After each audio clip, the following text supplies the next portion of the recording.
I've got the tractor with the lifting arm moved over to the house today, and I've got two goals, one realistic and one not so realistic. The first and more realistic goal is to get my gate frame fabricated and finished, ready to go into the ground. I know how it's gonna go together. I've got most of the pieces cut out and ready, so hopefully that is not much of a problem. My less realistic goal is to take that gate frame down to the ranch and get it cemented into the ground. In the last video, I think I talked about parking my trailer outside the shop here and fabricating the gate frame on the trailer so that when it was done, I could just hook up and take it down to the ranch and it'd be ready to go. But again, it's a little breezy today, and I've decided that I don't want to try to weld that outside just because of fire risk and all that stuff. So instead, I'm going to figure out a way to do it inside the shop. I've got the tractor with the lifting arm, as I said before, so I think getting it in and out of the shop shouldn't be that big of a problem, but you know how that goes. Lots of big goals today, so we better get to it. That's what's going on today on Farmer Tyler Ranch.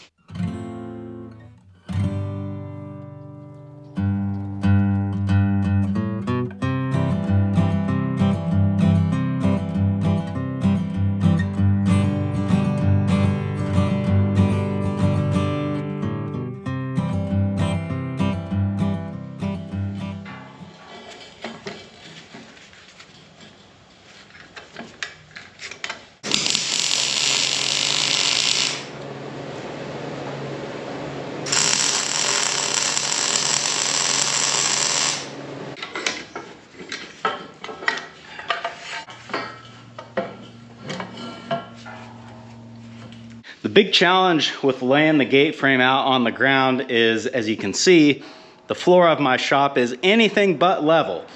I'm thankful that I have a concrete floor in here, but it is, you know, it's kind of doing this. It's very old. I don't know if they used rebar back in the days that they poured this, because we've got some pretty severe cracks. But what I can do is just get everything as close as I can and then start using the level to true everything up and get it the same as the other side. Yeah, this is sitting perfectly level on this side. We'll go here. And I mean, this is pretty good. Honestly, it's probably good enough for what we're doing. Well, there you go. I just give you this big old speech about how uneven the floor is, and these legs happen to be level with each other. We're all tacked up and everything is looking good still, and I've been thinking about how I want to weld this to try to minimize distortion. We'll probably still have a little bit, but I think the smart way to do it would be to weld like what would be the top of this cross brace. So from where my finger is to the clamp and down, we'll do that first, because what happens when you weld a joint like that, the metal shrinks just a little bit, and when it does that, it'll pull pieces out of alignment. So the idea here is that if we weld the top and have it shrink on top, it'll pull this leg out. And then when I come back and weld the other side, it should pull it back in to be about square. Like I said, it's probably not going to be perfect, but it should be a little bit closer. The worst thing that I could do would be to weld the corner first, because then it will pull that leg in, and welding the top just isn't going to have the force to straighten that back out. I'm probably not explaining this very well, but we'll go ahead and we'll do it that way and then take some measurements to see where we're at. In fact, to really see what we've accomplished, let's take some measurements before I do any welding. Right below the cross brace there, we're at 111 5/8 of an inch. And the bottom there is 110 7/8. So it's already pulled in a little bit just from tacking. And we'll see by welding out the tops if we can fix that.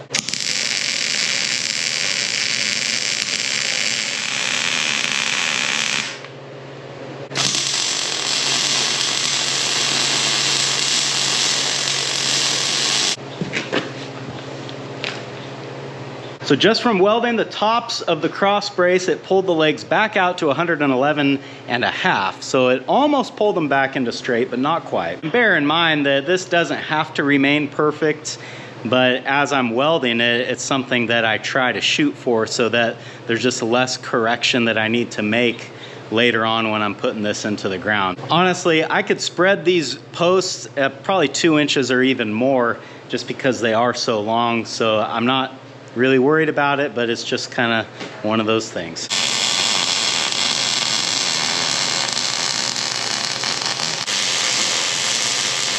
We got half of these joints welded, and it's probably a little more than half. I tried to reach around and get as far as I could, but now we're on to the part of this project, the first part that I've been dreading, and that is figuring out how to get this thing flipped over. This is probably in the neighborhood of 200 pounds, I would imagine. I'm not exactly sure, but it's heavy and it's big, and when I flip it up, it's gonna be tall. I'm not sure if we're gonna hit rafters or lights or how that's gonna work, but fortunately, I've got this overhead hoist here.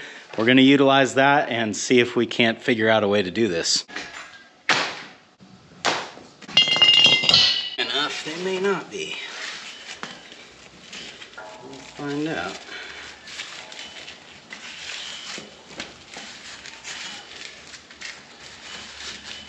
They're long enough and they don't slide. Go along.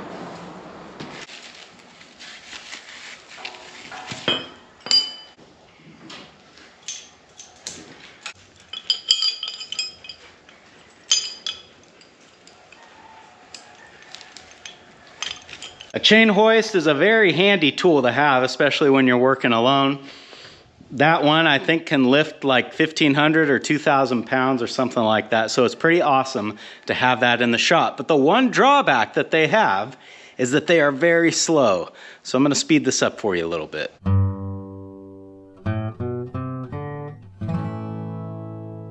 Well, as it turns out, I should have had my rigging a little bit further down to get this thing completely off the ground. But I think I can, you know, we're close enough to the balance point now that I can just tip it this way and let it back down, and then we'll have access to the other side of the weld joint. Right there. This is where I do wish I had a person on the other side down there, honestly. I think we're okay though. Oh, but we're hitting up there. That's what I was afraid of. We are hitting the rafters there, but that's okay.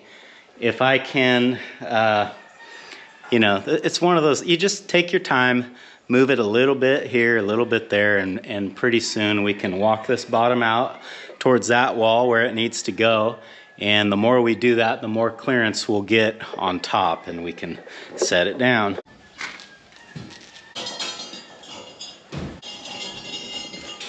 I think we can set her down right there.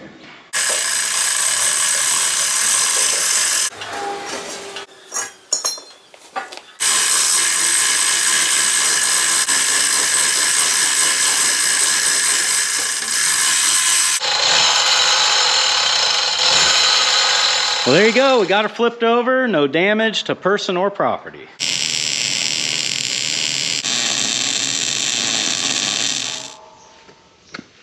Well, you might look at this and think that I'm done, and sadly that's not the case. I'm almost done, but there is one more thing that I need to add to this gate frame before we take it down there, and that is I need to add a little block-off plate. You see, this frame is going to go right up against the barn, but where I had to dig the hole, you know, you can't dig the hole like under the side of the barn, you have to dig it right next to the barn. And what that means is now we've got a little gap between where this post will be and the barn itself. A gap that's big enough definitely for smaller calves to get through, and probably big enough for larger calves to at least get their head through there.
Well, that's looking pretty good, but if it hasn't dawned on you yet, it just dawned on me. I really didn't think this through. I should have welded that on before I flipped this thing over, because now I've got to flip it over again to weld the other side of the little block off plate thing, whatever we're gonna call it. So I can sit here and complain about how I have to do it, or I could just do it and get it over with.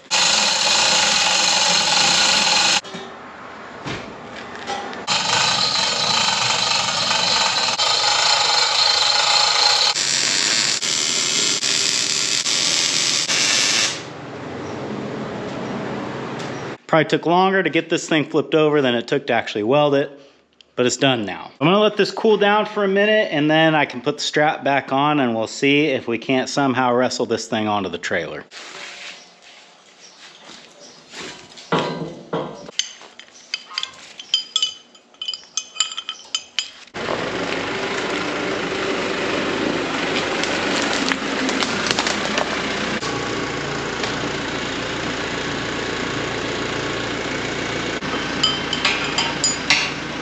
The real trick here is going to be finding the balance point. I need this to sort of hang at a slight angle so that it can fit through the door, but it can't be vertical and it can't be horizontal. It's just got to kind of hang somewhere around maybe a 45 or less. So that might be difficult. We might kind of have to manhandle it out of here. We'll see.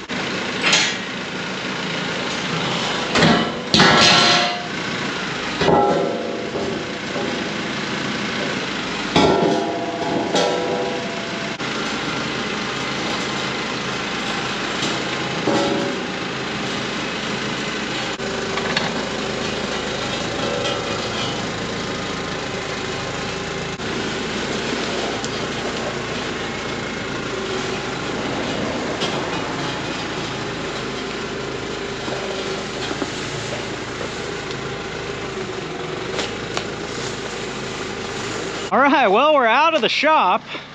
Now we just got to get it on the trailer.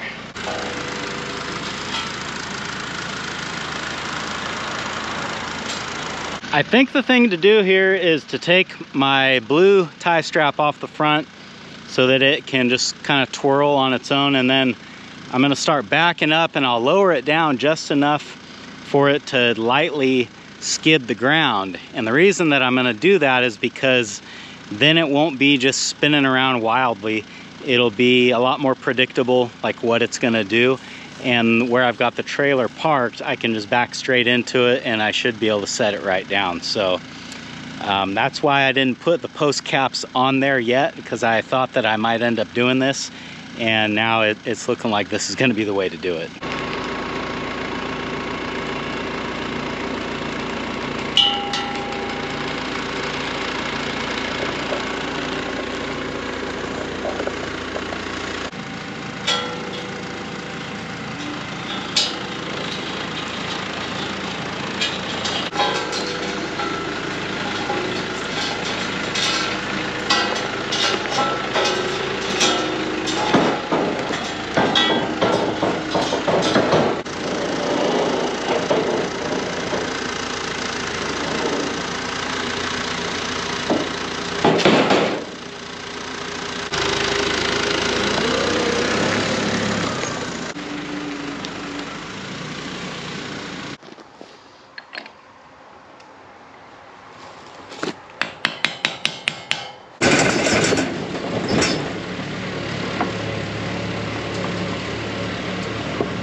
Well, I messed around with the lifting arm a little bit trying to carry this, and I just could never get it rigged up in a way that I thought was gonna be easy to maneuver and a little bit safe.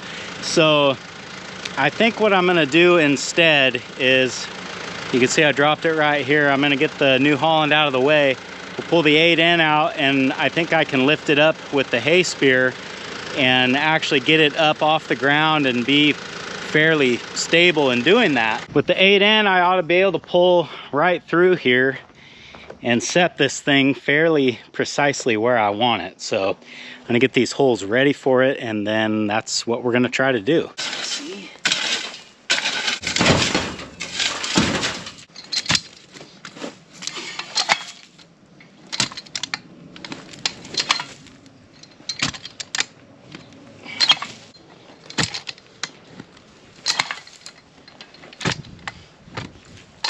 When you dig those holes with a 3-point digger, a lot of dirt ends up falling back in them.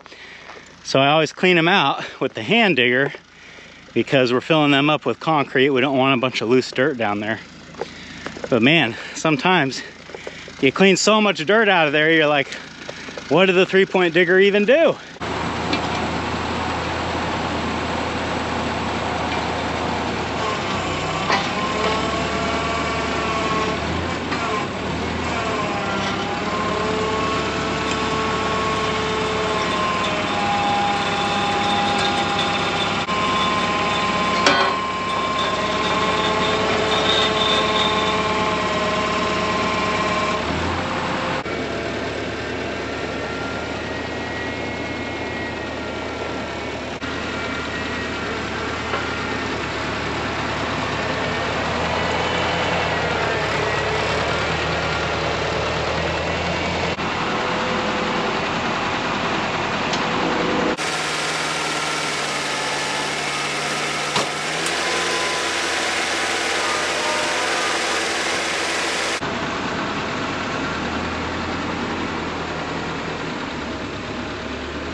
Well, 8N for the win. That was like 100 times easier than it would have been with the 3-point arm. So this is pretty close how it is, but I think I will bring the New Holland in here. Well, let me go get the level first, and let's check everything, see how close we are. We might be close enough to just start throwing concrete in the hole, but we'll see where we're at. Level says this side's got to go up, and that's what my eye says as well. So that's what we're gonna do. And I think the easiest way to do this, I've got a partial bag left over from the other gate frame. So we'll just pour this in dry. And then we should be able to lift that up. And some of that concrete will go under it, which should in turn lift it up. All right, we got that crossbar perfectly level. The verticals are level, and best of all, even without using a string, and I don't know if the GoPro will pick this up, but all 4 of these posts are perfectly in line. So we can go ahead and put concrete in that hole. Get it in there before something moves. Ugh.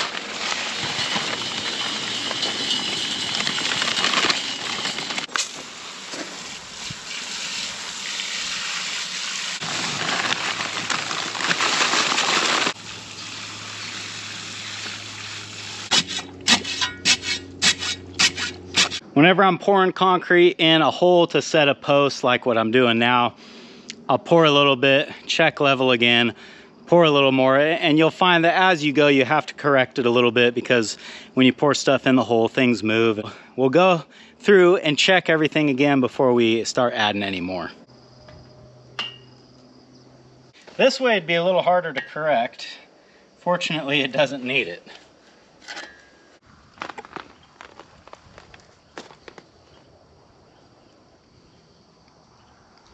Well, look at that.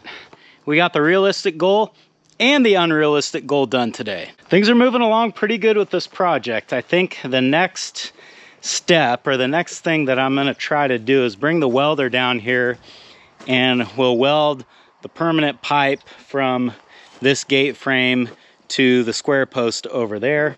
And while I've got the welder here, I want to weld the brackets on this leg and that leg that the removable panel will bolt to. We've got a pretty good gap here. I didn't actually measure this, but it looks like it's going to be plenty big enough to back the chute out of here if we should ever need to do that, although I highly doubt I ever will. You want to make sure you leave yourself the option. Once that's done, then we'll need to fabricate a gate to go in this gate frame, and then we'll need to fix up the gate that I've got at home and make some hinges to go here where the man gate will be. So there's still several things that need to be done on this project, but we're moving right along. Thanks for hanging out with me today, guys, and I hope I'll see you again on Farmer Tyler Ranch.